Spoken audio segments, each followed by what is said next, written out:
Hey everybody, Stephen Bogran here from Pro Physique. Today what I want to talk about is meal prepping. Is it necessary?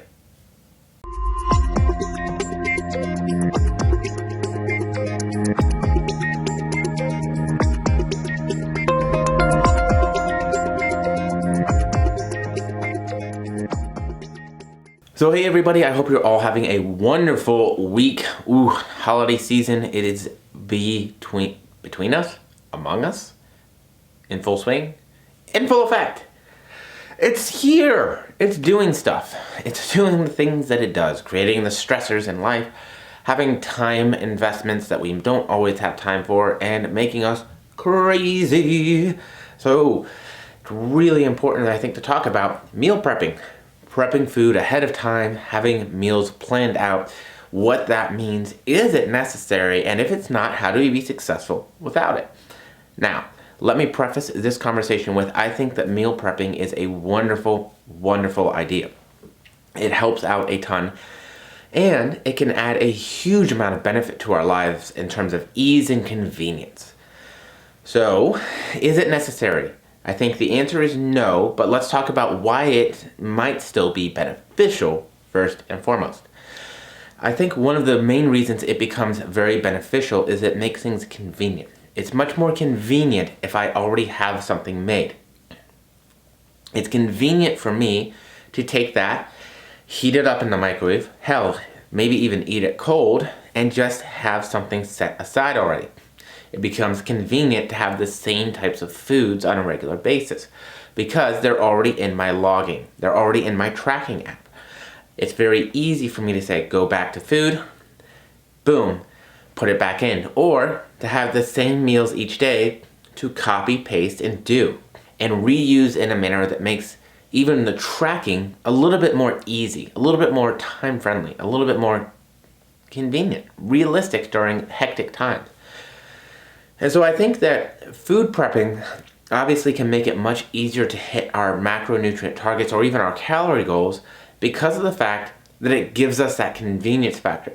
What is convenient is easy to achieve, right? And when we set that bar lower, we actually increase our risk for success, as if that's a risk, right?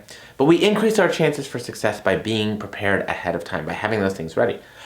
I found also that I am quite a frugal person. So when I have food prepped up and ready and I've made that, I want to eat that food because I don't want to waste it. And so it also helps me in terms of how am I spending my money on food? And I have that financial investment that I've spent my money on this already. So I want to utilize that food before it goes bad. And so it can help me financially as well.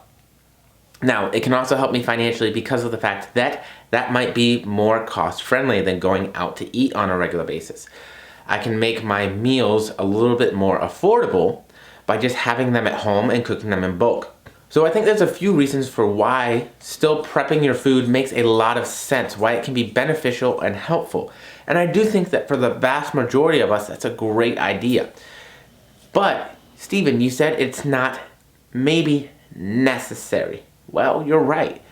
And there are some ways that we can maybe get around that or partially use that food prepping idea to still be successful, still kind of maybe meet in the middle, have mindful eating, and give us maybe a little bit more freedom if that's what we want. Now for me, it can be hard to really carve out a few hours of time to do meal prep, right?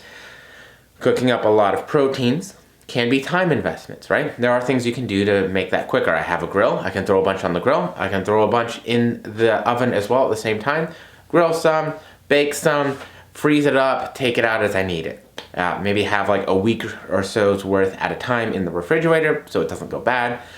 As that gets low, take a new one out of the freezer. Yeah, perfect. So maybe I want to partially food prep. And this is what I tend to do a lot of. I like to partially food prep my proteins, right? So I'll prep up my proteins for the most part, have those cooked up, have those ready. And then what I will do, typically speaking, is fill in my carbohydrate and fat sources. So I at least know that I'm going to get enough protein, which since it's so important, that helps out a ton. And it can tend to be one of the more time-consuming things to cook or to prepare if you're eating things like animal proteins like I do. So you might even want to partially food prep, right? That can be a huge benefit for us. And so now you can fill in and maybe change the flavor profiles with your sides and or sauces. Another thing that we forget is sometimes, man, I'm so tired of chicken. But there are so many different ways to prepare chicken, to add sauces, to change the flavor profile, and to change the taste of it, right? We also have other things that we can do that are other lean proteins that would probably be similar in terms of macronutrient split that we could also utilize. So yes, there are ways to food prep straight through. Hey, I'm just gonna do all of my carbs, all my fats, all my proteins. I'm gonna put them in all these things. Yep, that's a lot of time investment there. So how do we maybe do something similar that's less time investment? Okay, maybe we prep up the hardest part. And maybe we have protein prepped up for the week, and then we get to fill in with our fats and carbs, right? Also a way to still be very mindful, to still hit macros successfully, but to maybe have a little bit less of a time investment on that up front. Now, if you really enjoy cooking and you like cooking different meals, different days, and doing those sorts of things, maybe having a little bit more mindful of an approach can be beneficial without truly prepping things up each day. So, or for each day, excuse me. So what we would want to look at would be something like probably keeping most of our meals pretty similar, right? So for me, I do a pretty similar omelet or egg breakfast every single morning. Eggs, egg whites, maybe some veggies in there, some cheese, cool, perfect, maybe like an English muffin if I want carbs. So my macronutrient and calorie profile for that morning breakfast is probably pretty similar day after day after day after day because I do the same one. It also makes it easier on me to track because again, I can copy and paste that meal into each day.